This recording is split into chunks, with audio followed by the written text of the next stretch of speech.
नाहर मेरे पास है, बस एक चुटकी मुझे उसे अपना बना देगी।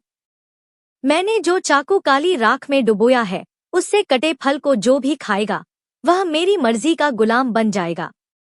अब तक नाहर अनजान है, पर मैं उसे अपना कर ही रहूंगी। और जैसे ही मैं चुटकी बजाऊंगी सब कुछ बदल जाएगा। आगे क्या होगा पता लगाने के लिए बने रहिए। रात का सन्नाटा घर पर गहरी चादर की तरह फैला हुआ था।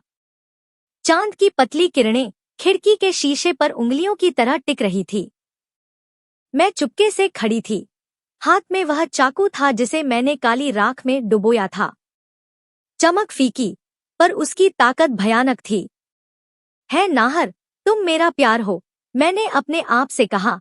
आवाज में नरमपन और ठंडक दोनों थे। चाकू को मैं अपने पास लेकर आई। सिर्फ एक छोर में जमा राख ही तो वजह थी।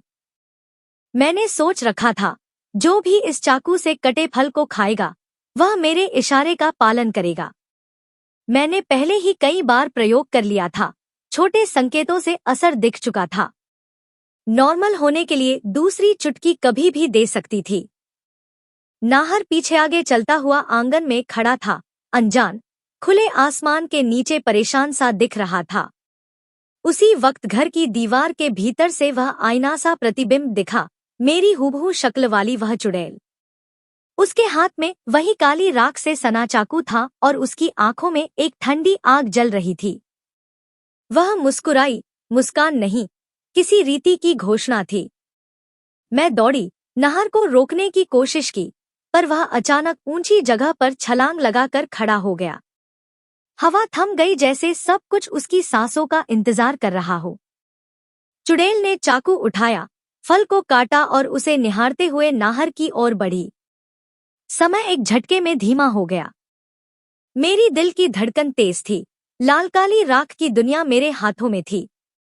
मैं चुटकी बजाने वाली थी। एक चुटकी और नाहर मेरा, दोबारा चुटकी और वह वापस अपनी इंद्रियों में।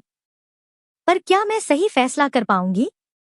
क्या नाहर को खोने का डर मेरे फैसले को बदल देगा, या मेरी चाहत उसे हमेशा के लिए वश में कर लेगी?